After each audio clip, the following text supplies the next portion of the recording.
The following program deals with a controversial subject. The theories expressed are not the only possible interpretation. Viewers are invited to make a judgment based on all available information. This is your captain speaking. We are beginning our descent into madness.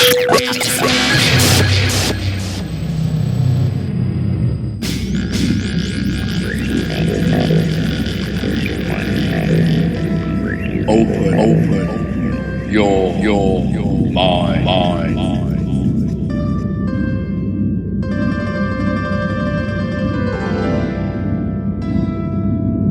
And we are back to another edition of West of the Rockies. I'm Frank. Thank you guys for sticking around. I know it's late, but today's going to be one of those shows. Genevieve, how you doing? I'm doing quite all right. I'm very excited. Our topic tonight it's one that I've been fascinated for a while. I first came across this topic in 2011, and I'm really excited that we're going to get a chance to talk about it tonight with our guest. But real quick, I just want to send a quick shout out to Steve Concatelli.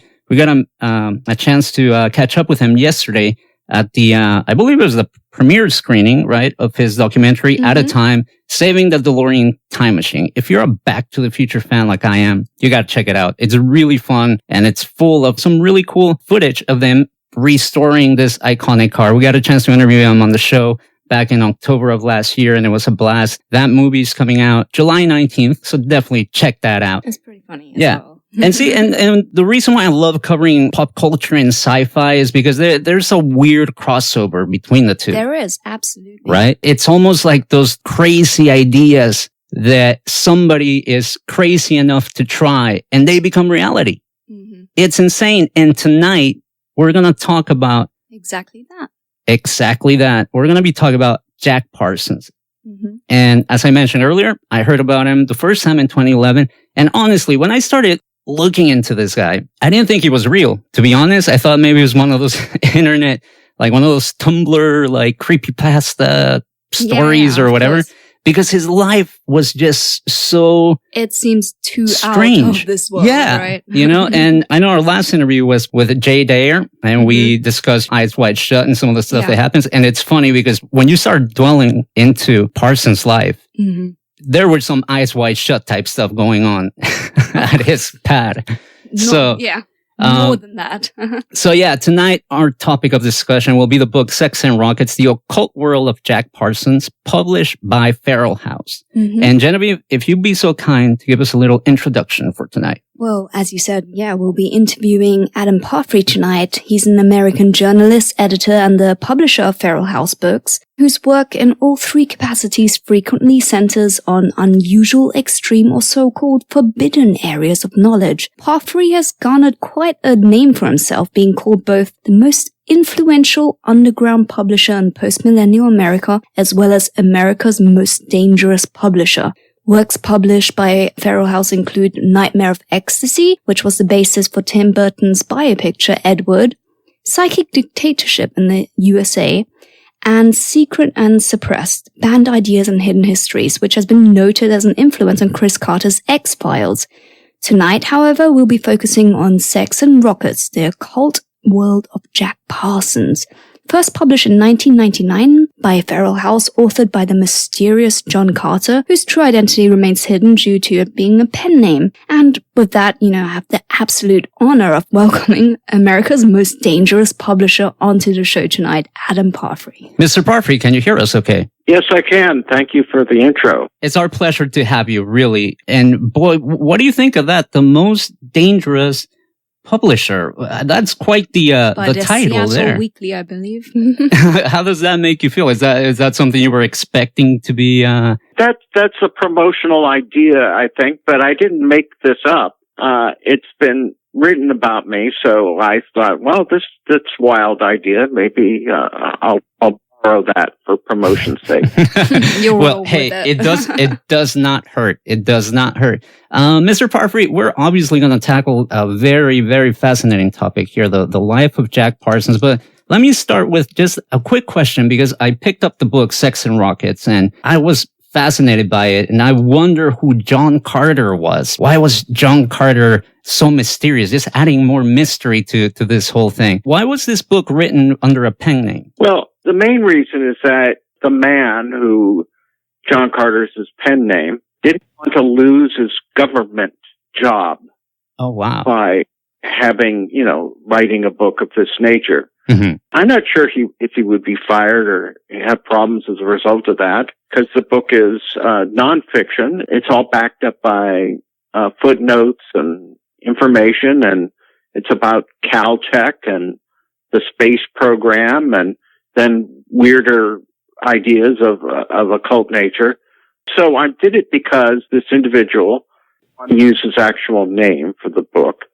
We have a guy who did use his actual name, Robert Anton Wilson, who wrote the introduction. And also, material about Jack Parsons was also in a book I edited decades before this book came out, and was called Apocalypse Culture. And an occult expert named Michael Staley wrote about Parsons. So we had aspects of Parsons' life in earlier books published by Feral House, but we wanted to really get involved with the real story behind it, and that's why I saw this guy had written a pamphlet, and I knew, so I had him fly out to Los Angeles and get involved with earlier material from the Jet Propulsion Laboratory in Caltech about the aeronautic background of Jack Parsons. And it's very interesting because Jack Parsons seemed to move between these two worlds, which to me,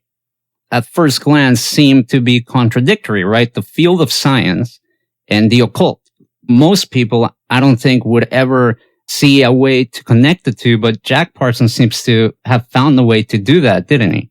Yeah, that intrigues me too, because this book was attacked by some scientists, like, how can this be? But then as decades pass and the real information comes out, they couldn't say it didn't happen, but I don't think they feel it promotes science or their scientific institutions properly, Right. But I think it's, as you thought, fascinating. And what does this sci-fi material, which is what Jack Parsons was intimately involved with and wrote it, and good friends, and even housed major sci-fi writers at his house in Pasadena. So it's interesting, as a child, he grew up in Pasadena, and he was exploring caves down there. They were called the demonic caves, and there were maybe American Indian concepts and conceits of demonic lore there. So when he was raised, he was involved in that idea, maybe not from a regular Christian point of view, but in the lore of the local geographical characteristics of Pasadena. And it's interesting because Parsons was born early in the 20th century in 1914. And these topics, they're still pretty taboo today. I can't imagine how taboo they were back then. And for Parsons at such a young age, I guess, to have an interest in these things was incredibly unusual. Do you know where he got these ideas? Well, as I said, there was the lore of the geography of the area, and people who were living around him would tell him stories about what was going on in these various caves. And not only that, what would happen with the bridges they were building in the Pasadena area, where people were jumping off these bridges and committing suicide. And they thought that these bizarre and suicidal thoughts going on that had something to do with an occult ideas that was entering their head. Also, at that time, with the sci-fi material, science fiction books were not considered legitimate. They were considered weird ideas that only crazy people would entertain. But there was, these various magazines and pulp type things that would come out with extraordinary illustrations on the cover. Who would ever think back then in 1914 that there were being jets flying off to the moon? That was fantasy. That would never occur. To me, I think what I found most interesting, I was watching this documentary called Jet Propelled Antichrist, and you're featured in that documentary. And if people are interested, definitely check that out. It's interesting because the term rocket, the word itself was a dirty word almost, right? It wasn't very well accepted. Yeah, it had a stigma attached to it. Oh, definitely. Yeah. It was a kind of a madness, of course. But then there were these scientists and these guys in Theodore von Karman who basically ran Caltech and Jet Propulsion Laboratories, and he had bizarre ideas himself. He's on a United States postage stamp as one of the founders of these institutions. He also had a family, a Hungarian family, that he said they were involved with this Jewish occult lore, and they believed in these bizarre concepts. And so people he dealt with weren't basic scientists with white button-down Oxford shirts necessarily, but it was bizarre ideas. Here's an interesting little anecdote for people, just to add another layer of mystery to the life of Jack Parsons. Charles Russell, who was the founder of the Jehovah's Witness movement, made a prediction that the apocalypse would begin on October 2nd, 1914. Just so happens that's the day that Jack Parsons was born. I mean, that's kind of eerie, isn't it? Well, it's even more eerie is considering that the musician Prince probably read that quite a few times. He was Jehovah's Witness. Right. True. You mentioned the Hungarian gentleman, von... Karman. Yeah, correct. Yeah. And it's funny because reading the book, I found out that he was also instrumental in helping bring German scientists after World War II to the U.S. under Project Paperclip. So this gentleman was definitely a mover and a shaker in these circles, wasn't he? Absolutely. I had forgotten what he claimed his family was involved with in the creation of the Golem. Right. Yeah, that kind of silent movie style monster. Right. There were silent movies based on the Golem and this idea of this clay monster that would become alive with a different sort of incantations. I've read about the Golem and that before, and it's some heavy stuff. Before we get into how Jack Parsons met von Karman, there's an interesting a mention in the book about something that Jack Parsons did at a very young age to further prove that he was unlike any of the other kids. I mean, for one thing, he was an only child of divorcee parents, which was uncommon at the time. And it seems that at age 13, he attempted and I guess successfully managed to call forth the devil. What do you know about that? I mean, that's some heavy stuff for a 13-year-old. I mean, I'll tell you, at 13, I was, playing with my friends, like hopscotch or something. Well, not being there and only hearing secondhand these ideas, but basically what that says to me, how involved he was in these ideas of occult nature, and really having a full belief in them and belief that he had the ability to get involved with that. And later in his life, he was involved with summoning the Antichrist and things that are, out of biblical lore. And of course, the man he followed, Aleister Crowley, that was his thing as well. It's funny that Crowley called himself the Beast, and Parsons went on to call himself the Antichrist. And, they had like this weird father-son relationship, correct? Can you tell us how that relationship started? I think what had happened is that he found writings of Crowley in books that were published, and he collected this occult material as well as the pulp novels and so on. And of course, it was a fascinating idea to this child, and he got involved with it that way. There was in Hollywood area, not the Pasadena area, an O.T.O, which is the Ordo Templi Orientis, which is the Crowley follower cult that followed his ideas and his writings and his the logistics of calling up various things. Right. And so he would go into Hollywood and go to these ceremonies in the Hollywood area. Then he met all these various people who were also involved with these incantations and so on. So I think that Aleister Crowley thought this guy was so intelligent and so up front, that he would really be the afterrunner of his own cult and really bring it forward in America that he wasn't much involved in before that. So basically he became the leader of the O.T.O, but then things he had done and the ceremonies he'd done actually disappointed Crowley as being too nuts or too crazy, even for Crowley. Even for Crowley, right? As all this was going on, obviously Parsons was more or less a genius in the field of explosives. I don't know if pyromaniac might be the word, because as you read more about him, it seems he was a bit reckless with his handling of some of this very volatile material. But unlike most people in his field who had degrees and, they were people that had gone to university and spent a lot of time researching and studying all this stuff, Parsons was this self-taught rebel, if you will, to the point where he was being called to be an expert witness in certain court cases involving explosives. One in particular, we're living in difficult times right now where, we have a lot of talk about police corruption and whatnot. And it looks like LA was no different back then because he was called to a trial. I believe it was a police officer that was killed using a bomb that had been planted in his car. Mm-hmm. Can you tell me a little bit about that case and what does that tell us about Jack Parsons, the scientist?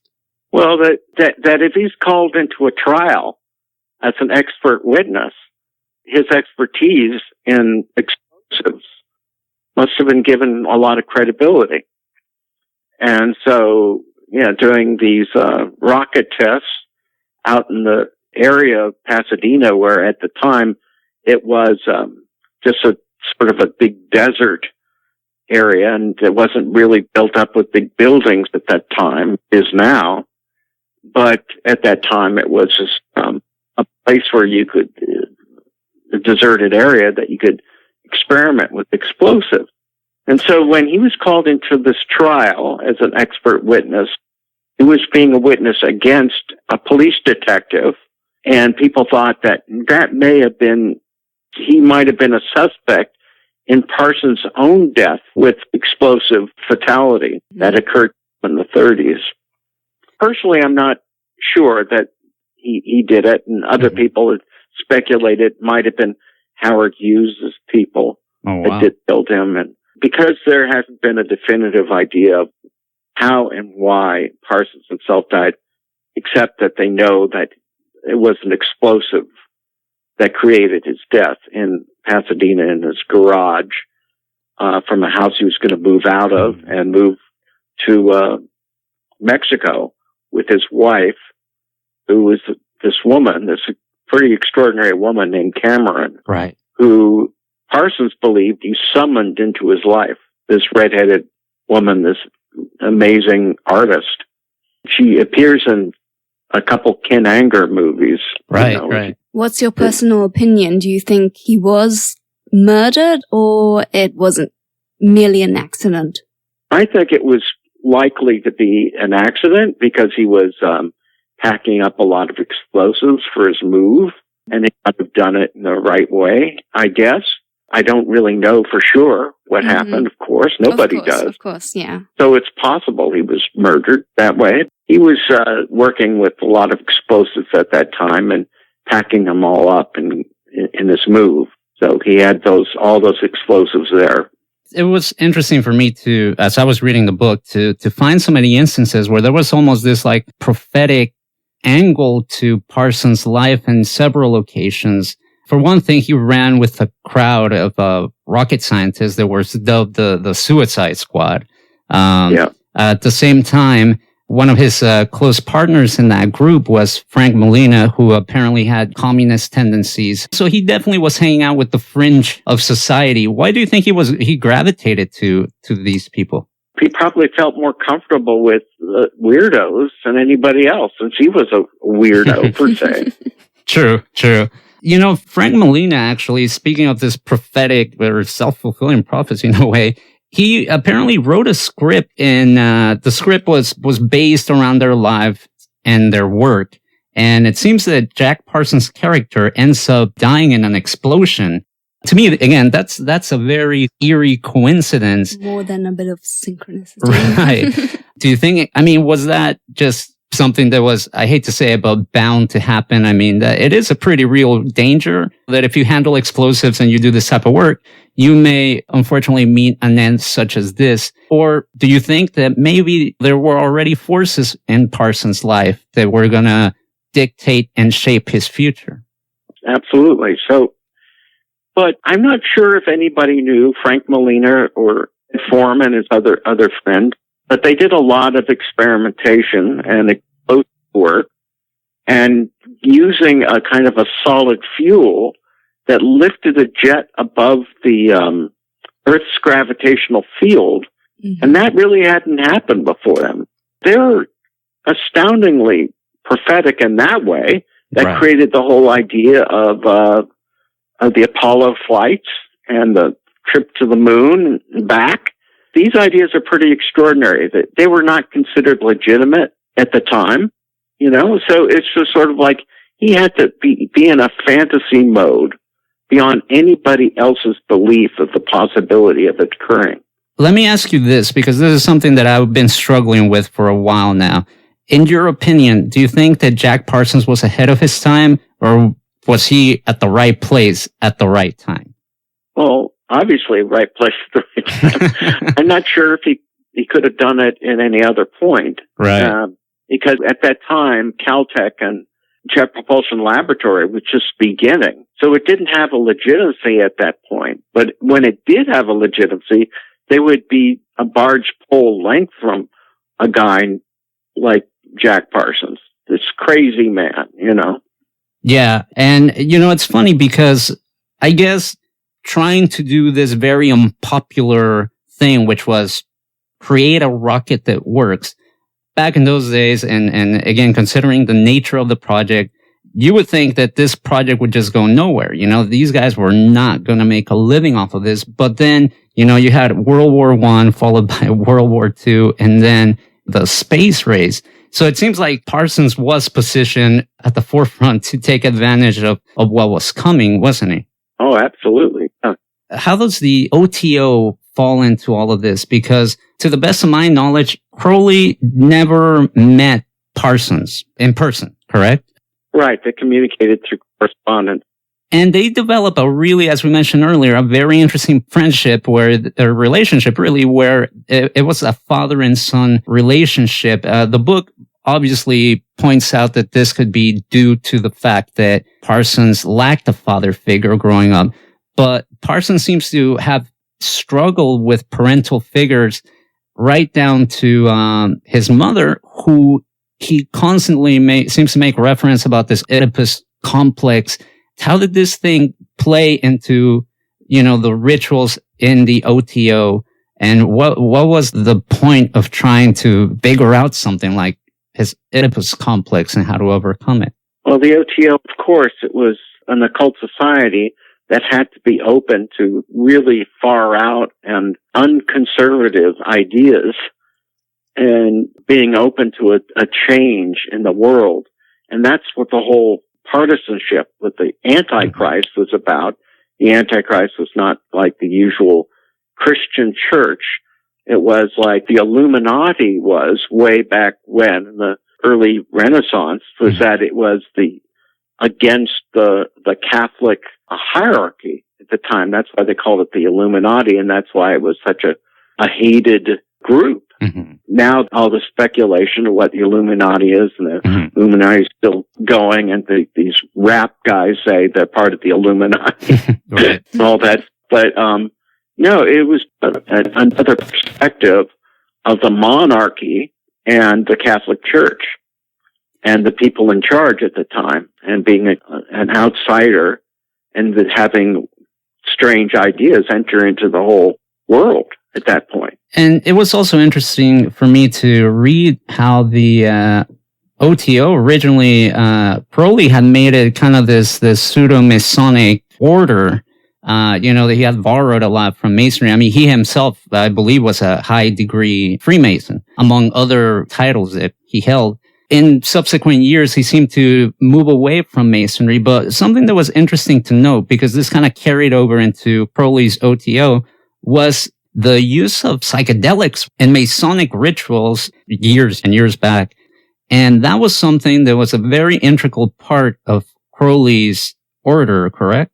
Well, yeah, the use of drugs and going against the whole idea of who you have sex with, including your parents, was accepted by Crowley and used as part of his ritualism and his writings. And so Jack Parsons' own writings speculated on this idea, and that's all that strange matter that involves Jack Parsons' mother, Ruth, who he was close to in many ways you're not supposed to be close to. Wow. And so when Jack Parsons died, his mother, right after that, killed herself because she was devastated.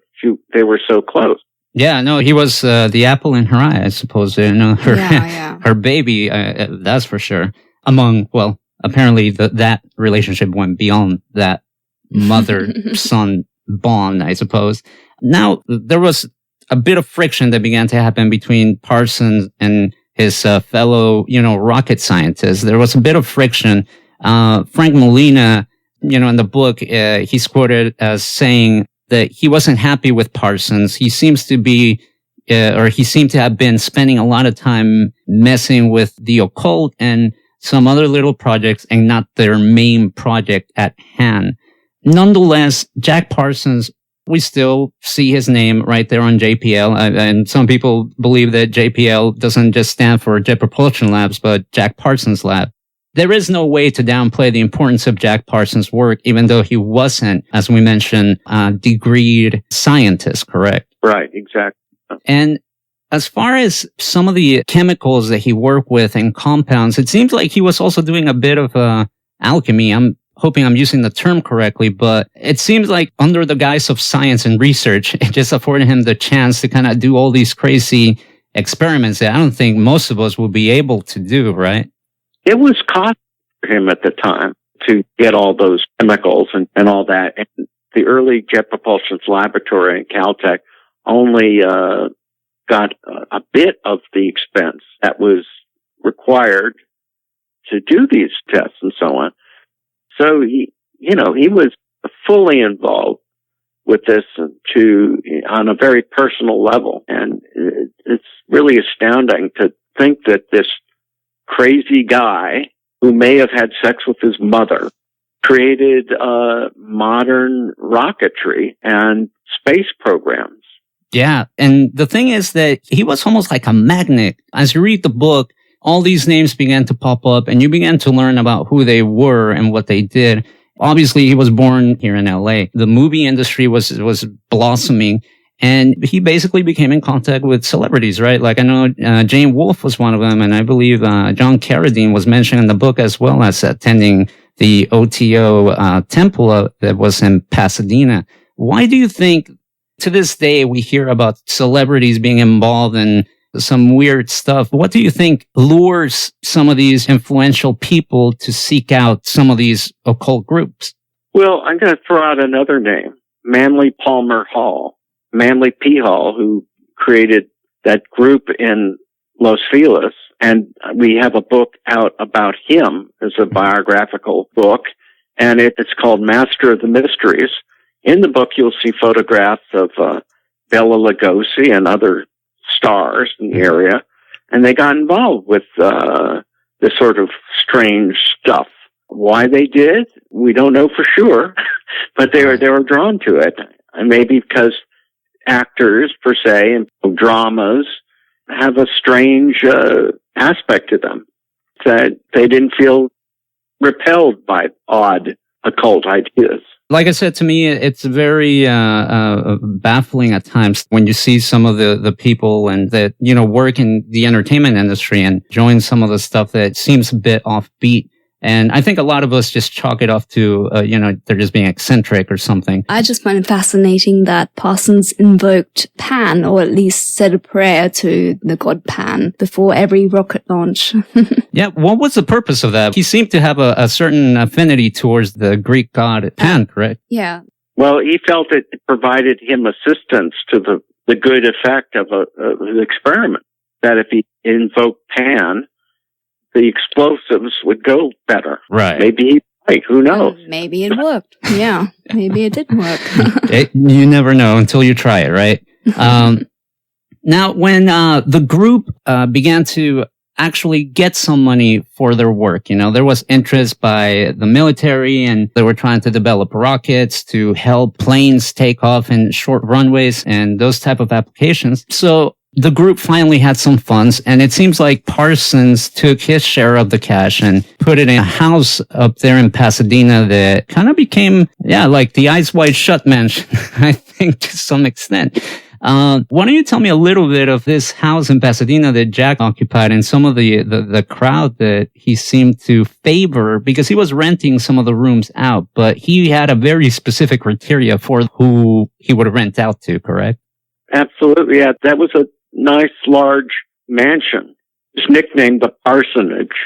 And so he was kind of a real estater to weirdos.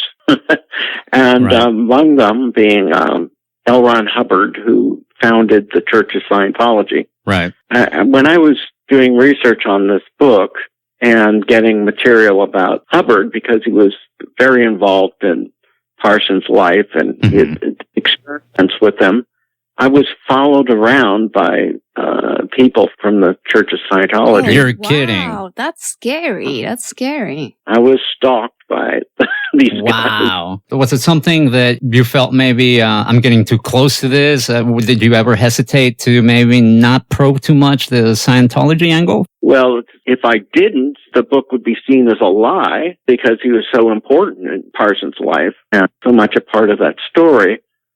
And then I just wrote them a letter, the church and people who are involved with that, what the objective of the book was. I said L. Ron Hubbard's not in the title or subtitle, but if he was not in the book would be seen to be a lie. Mm-hmm. And every claim that's in the book I fully backed up and so on. So I said, I have no interest in making the church look bad per se, but we have to be clear that this is part of the story. Yeah, true. Yeah. After that, I wasn't really bothered so much. Okay, well, yeah, because I was going to ask if after that, were they like, okay, you can, yeah. When the book came out, there was a story on the book and the Los Angeles Times, and then the Church of Scientology asked me to co-wrote a letter to the LA Times disputing the articles they wrote. Oh, wow. I didn't dispute the article at all.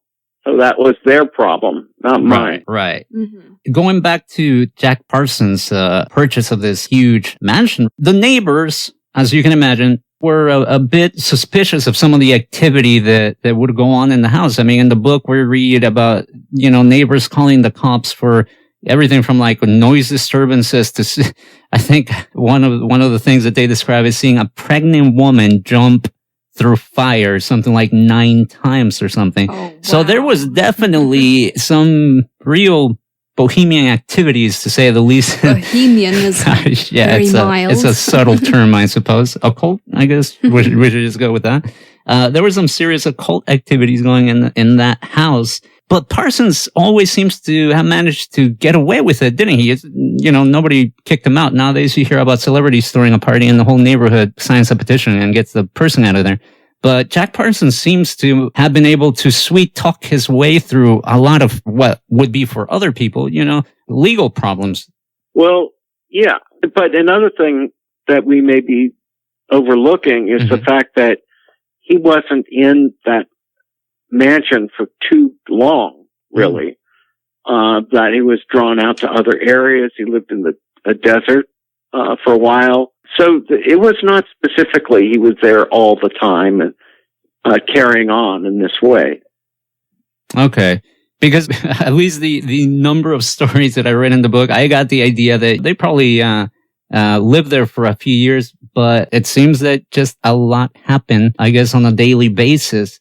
We're almost to the top of the break, but I wanted to share something with the folks listening at home because we actually have quite a bit of information about Jack Parsons. We got his birth date and the place that he was born and the time that he was born. And Normally, I'm pretty 50-50 about astrology and things of that nature. I know you, Genevieve, you're a little bit more intrigued. Yeah, I think, you're more open to it. But every now and then, I got to hand it to you when you show me stuff that it's like, yeah, okay, there's something to it. One of the things that I got turned on to a while back was this whole issue of birth charts. And to do it correctly, you have to kind of have all this information of a person, right?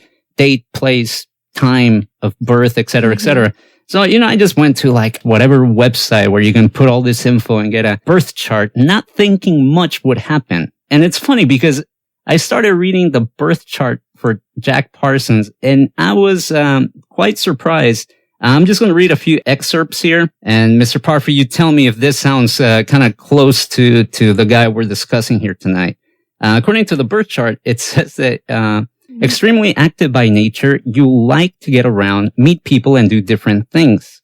Very restless, you can't seem to stay put. You need to be involved in several projects at once in order to keep your mind stimulated.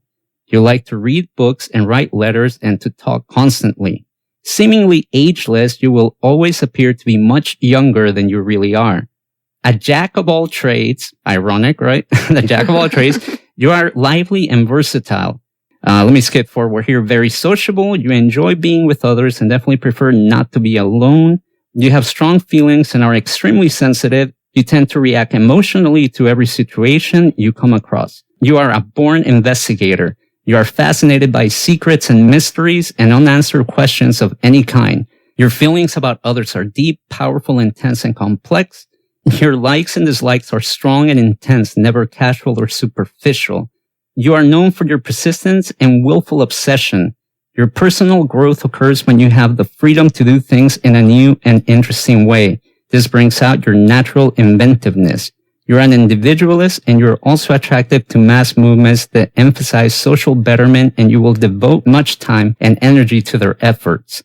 I mean, this is pretty close to the Jack Parsons we learned about in this book, correct? It is, yes.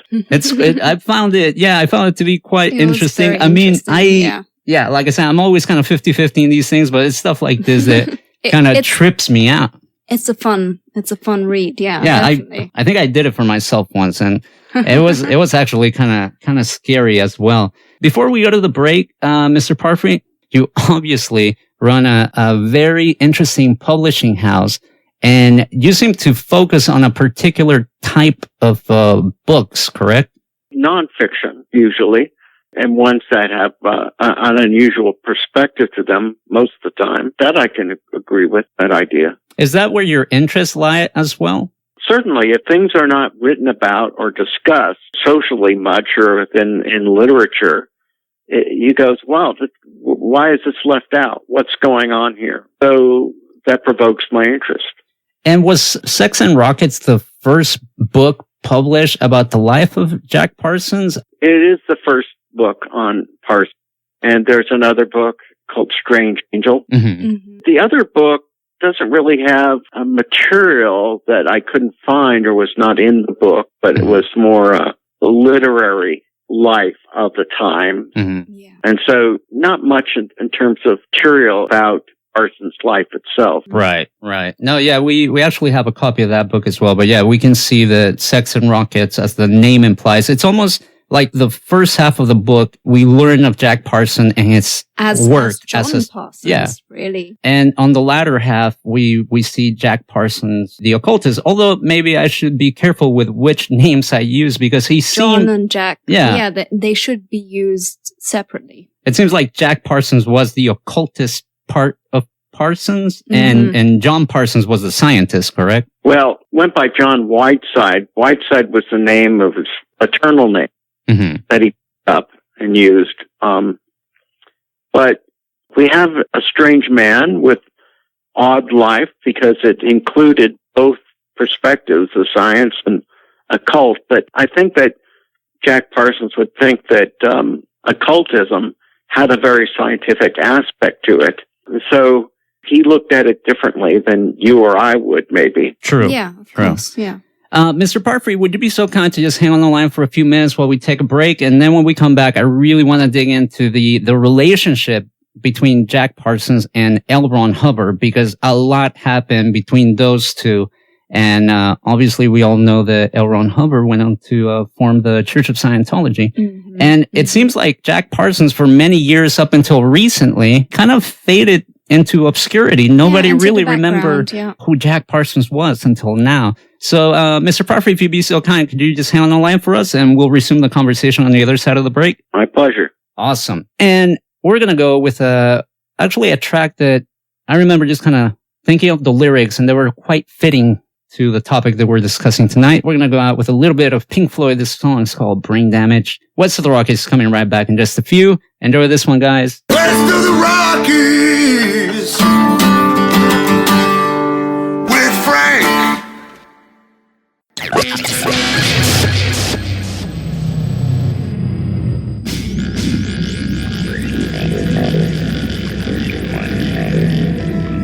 Open your mind.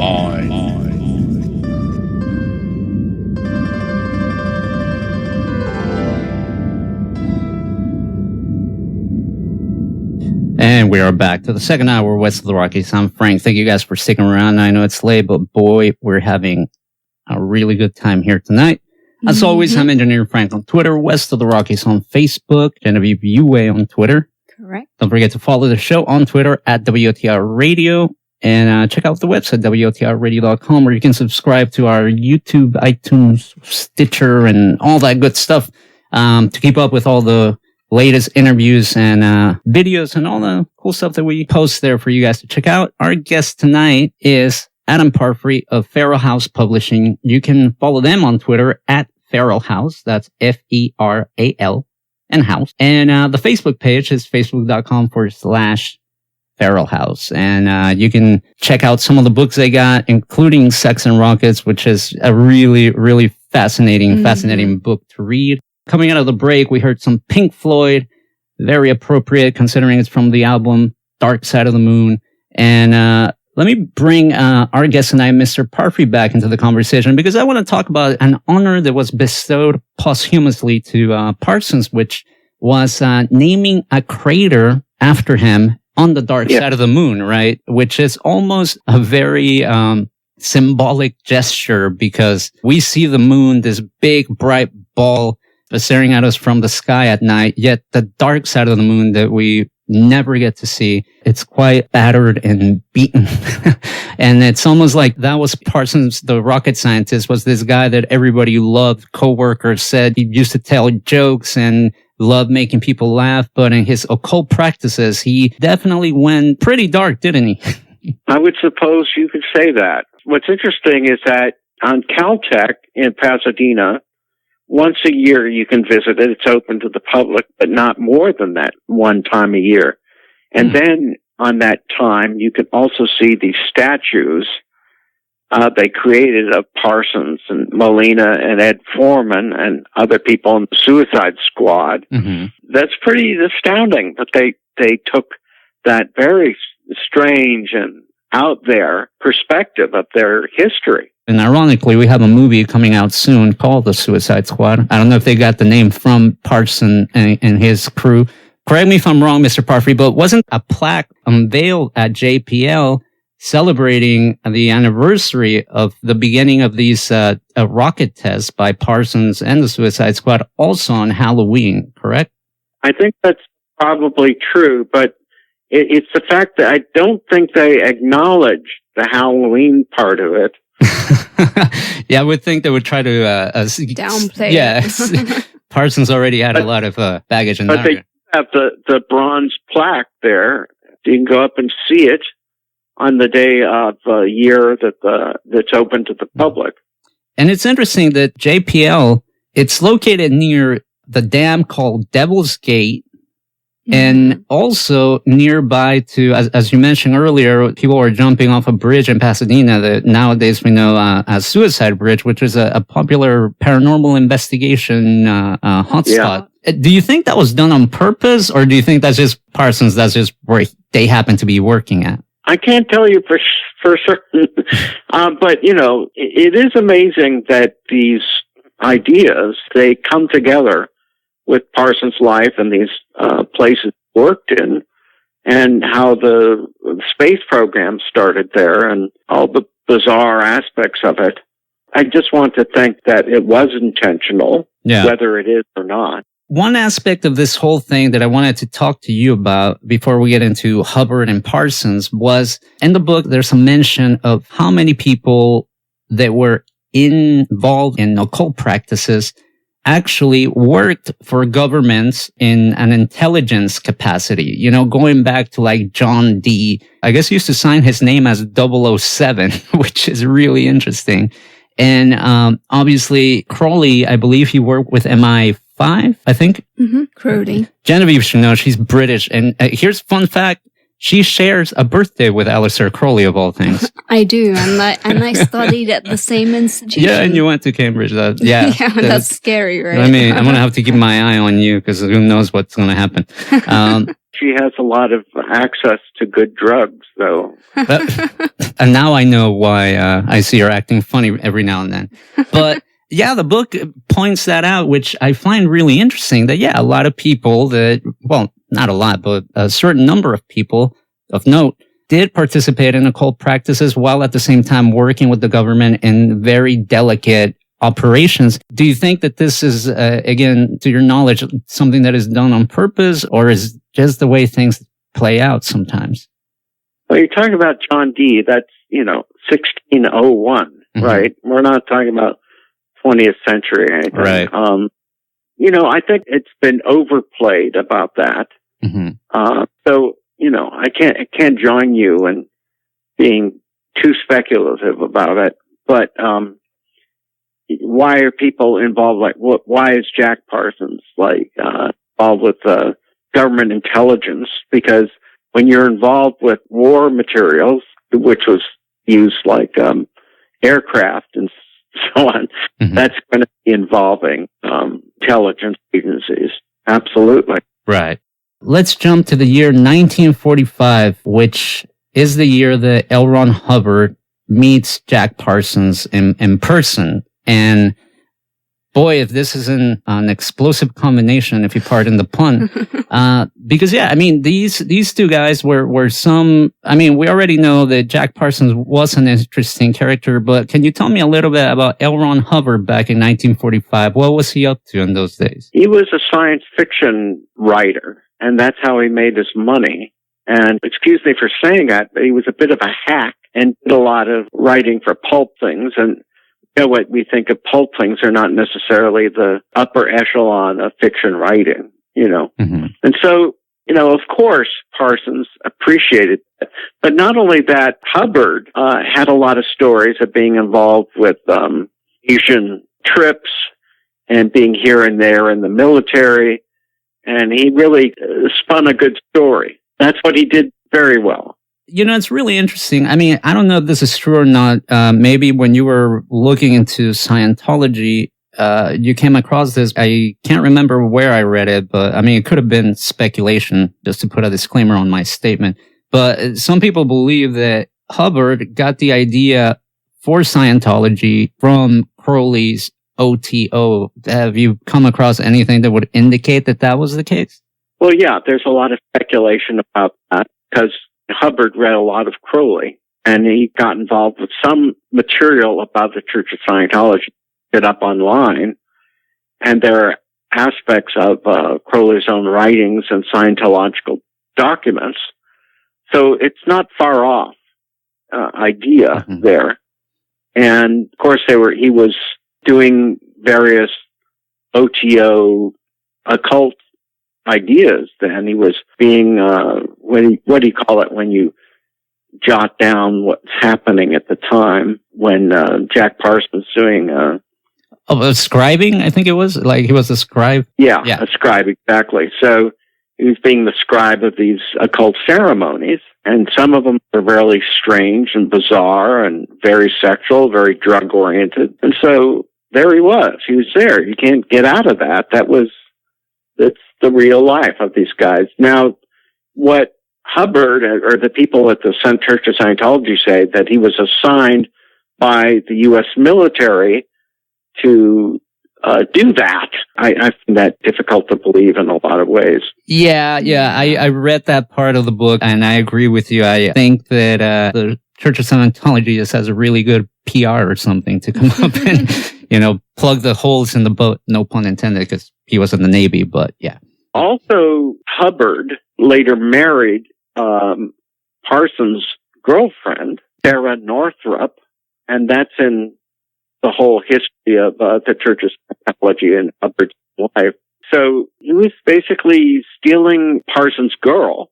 Mm-hmm. Essentially, and also getting from Parsons a lot of money for boats he was purchasing. And then that became a legal issue later when Parsons had to sue Hubbard to get his boats back. Wow. He stole, basically. And Parsons won that legal contest. All this is, you can back it up with all this, it wasn't a happy relationship. Well, it started happy enough, I think, before there were girl issues there. Because reading the book, it seems like they hit it off quite well, right? They found that they had a lot of things in common, and, they were both, lively guys. People seemed to gravitate towards them. But what I find interesting is that following Crowley and his teachings, Parsons seemed to try really hard to, as he would put it, he was above petty jealousy. And he actually encouraged his partners, Betty not being the first one, of course, to seek out other lovers, basically. And that's how she ended up in the arms of L. Ron Hubbard, correct? Yeah, presumably.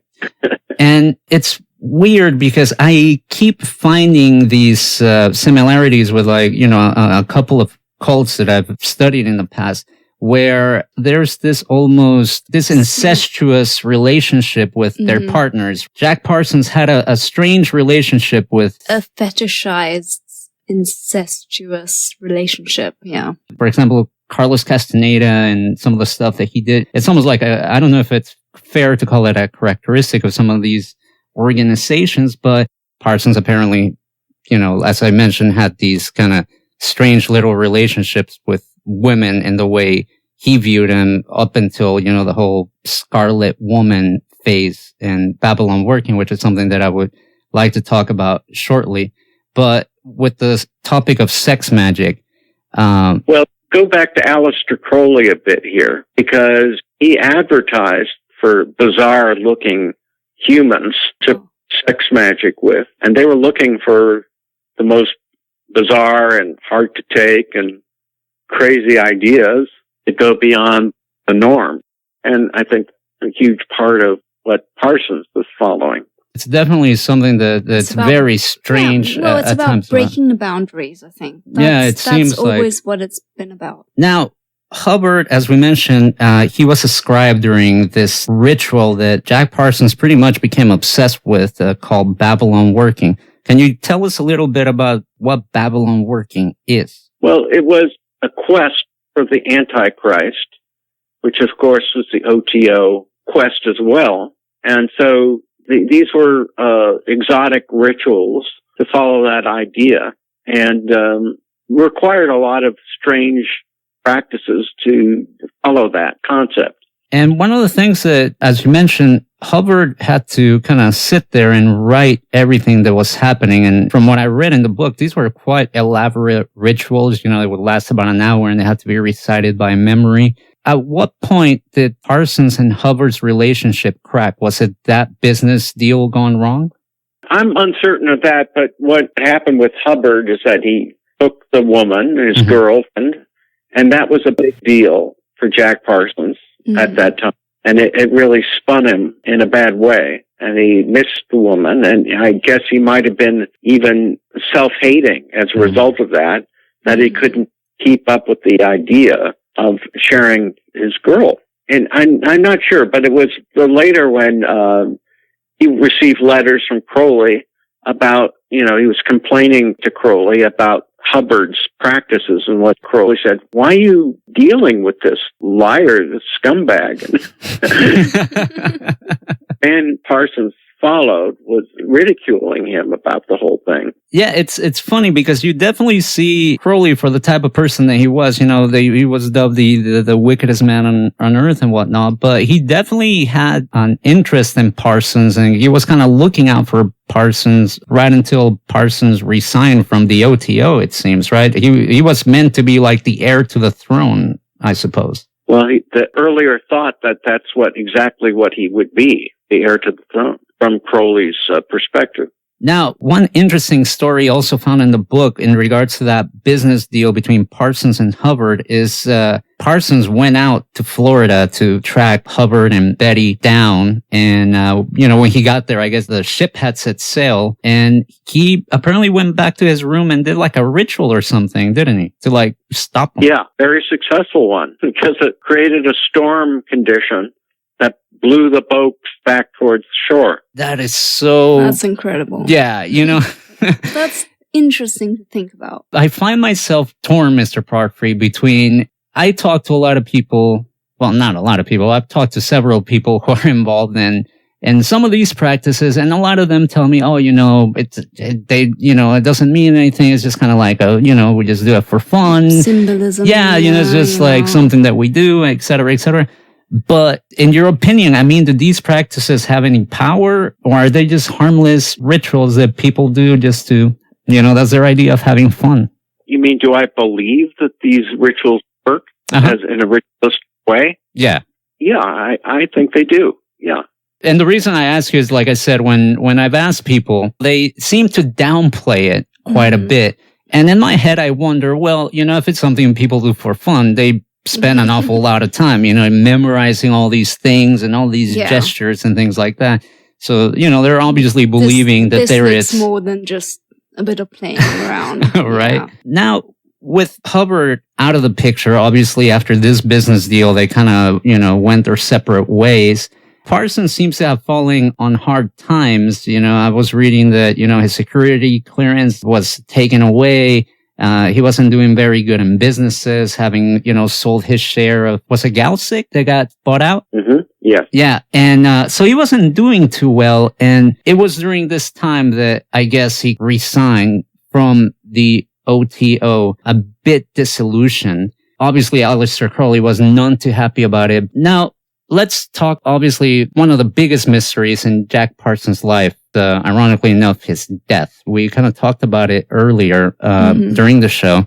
And, a lot of people suspect that there could have been foul play extending from a trial where he was an expert witness, which was this police trial. However, I was reading an interesting theory in the book that he wasn't just moving chemicals in his garage from one place to another. There's people that believe he was actually trying to bring about a Golem type figure into existence. Have you read anything about that? Oh, yeah, definitely. And do you think that could have been something that he was doing? Do you think he was, even at that stage in his life, do you think he was trying to fulfill his Babylon working ritual? Absolutely. I don't think that he had the best idea of what could possibly occur as a side effect from the rituals. It's kind of scary to think that, when the police got there after this explosion, he had quite a bit of explosive material around the house, which it wasn't very common back in those days to do so. But it seems like he was still quite devoted to his scientific endeavors as well. Or do you think that were explosives something that is used in occult rituals much? I don't know if about its use in occult rituals, but certainly was used in his jet space wartime ritualism. He was a guy who had that stuff. He used it to great positive effect for himself.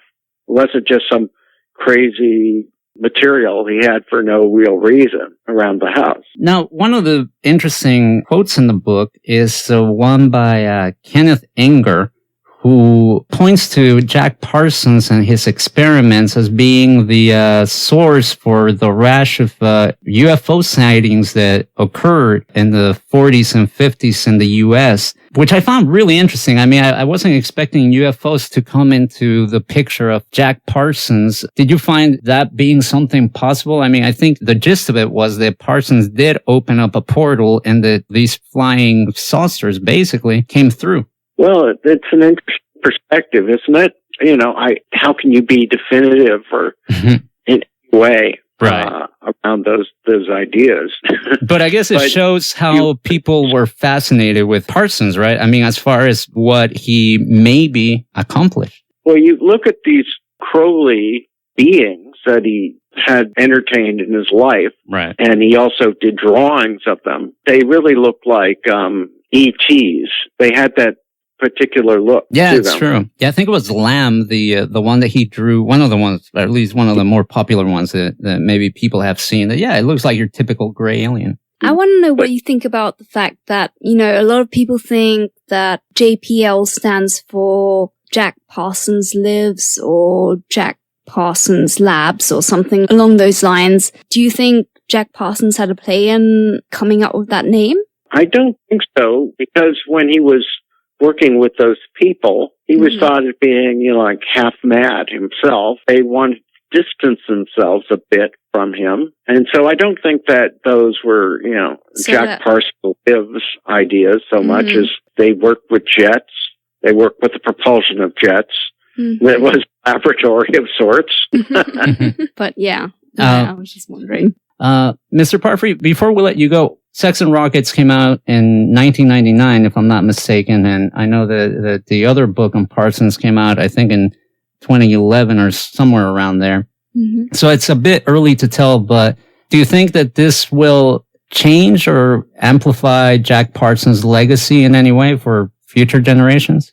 I got to say he was a very obscure figure, and when the book came out, there was all this write-ups on Parsons in magazines, newspapers.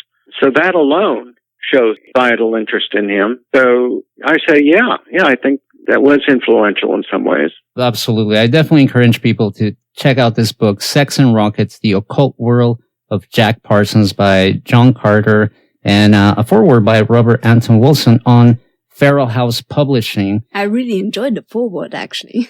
Yeah, no, it was great. And it's actually filled with a lot, you know, in my opinion, there's not a lot of pictures of Parsons, or at least I thought so, but luckily in this book, they have a lot of cool photographs of Parsons and the Suicide Squad, you know, working on rockets. Where can people get this book, Mr. Parfrey? Well, they can get it from Amazon, or they can get it from our website, feralhouse.com. Get it that way. Awesome. And see our other materials that we offer. And also, right now, the new catalog, physical book catalog came out. So if you send us $1 to our address, we will send you the physical catalog. It's like, you know, 24 or 36 pages. All those various books, I think, might be interesting to your listeners. Absolutely. I was going through the books on the website, and yeah, believe me, there's a lot more browsing to do. Mr. Parfrey, thank you so much for joining us tonight to talk about this really fascinating figure that is Jack Parsons and the book Sex and Rockets. It really means a lot that you took the time to be with us tonight. Well, thank you guys for being interested. I appreciate the evening here. It's our pleasure. It's our pleasure. Enjoy the rest of your evening. Take care. That was Adam Parfrey of Feral House, the publisher for this great book, Sex and Rockets, The Occult World of Jack Parsons. I literally enjoy this book more than I should, I think. Yeah, no, it's pretty freaky, like the stuff that happens there and like the rituals they did. And why didn't you tell us a bit about the Babylon ritual, you know, when they essentially took out the fetus. I remember hearing about that. They took out the fetus in the book. Into the rocket. It says that the Cameron, the young lady that he was performing this sex magic ritual with, she actually had 2 abortions. So it seems that that kind of creates a bit of a contradiction, because on the one side I've heard that he extracted the fetus and they used it for something else. Mm-hmm. And, you know, it's crazy because when Parsons died due to that explosion, it seems like his arm was blown off completely. His other arm and his both legs were broken, and he had like a huge hole in his jaw. The people that lived in the other rooms in this house went down to the garage where the explosion happened, and he was still alive when they found him. No, that's totally gross. Oh yeah, Like, he was so alive gross. until like the ambulance got there, took him to the hospital, and apparently his last words. Can you guess what his last words were? No, like I literally You can't, right? No, Like no, you I can't. I wasn't done. Oh. Oh yeah. Those are good last words. Yeah, like I Those said, are if good you last want to words. learn about Jack Parsons, definitely grab this book. It's really, really fascinating. When I first heard about him, I thought he couldn't be real. There was no way that somebody lived guy this is crazy. incredible life. And what he did, I mean, I know a lot of people call Aleister Crowley the one that birthed this new age. You know, a lot of people use that term. But obviously, Parsons definitely played a big role in all that. And I always kind of joke about the unholy trinity, you know, as far as like Crowley, Parsons, and Hubbard. It's like all three of them influenced, I guess, the 20th century. Parsons. In a very occulty way. Yeah. Parsons, you know, I guess he's barely getting his due in that regard, thanks to books like, you know, Sex and Rockets. Mm-hmm. So we definitely encourage people to check that out. Anyways, guys, this has been a lot of fun. We're during the break, I played some Pink Floyd from the album Dark Side of the Moon. Uh-huh. So we're going to go out with another track from Dark Side of the Moon, because that whole album, I could literally, I've listened to that album on repeat while watching The Wizard of Oz. Have you tried that? It's interesting. I've heard of that. It's like sex magic without the sex. Or the magic, really. All right. No, but it's fun. All right. We're going to go out with The Great Gig in the Sky. Take care, be safe, God bless, don't do anything too crazy. Want to see you back next week. If you miss any part of this interview, definitely check out our website, WOTRradio.com, which I'll have it there, along with some other cool stuff. We still got our Contact in the Desert review that's coming up. We're going to be posting a review on that screening that we attended yesterday. Shout out again to Steve Concatelli. Go grab that if you're a Back to the Future fan, or heck, even if you're not, if you're just like, are a car guy, you're going to dig it as well. It's out of time. It's a fun watch. It's kind of like watching an episode of Top Gear or something, you know? Yeah. I enjoyed it. Fun, People were laughing. The pacing was great. It was a lot of fun. Great. Out of Time, Saving the DeLorean Time Machine comes out July 19th. And with that, we're going to listen to The Great Gig in the Sky by Pink Floyd. Take care, guys. Right. See you next week. West of the Rockies with Frank the Engineer on the Independent FM, Los Angeles.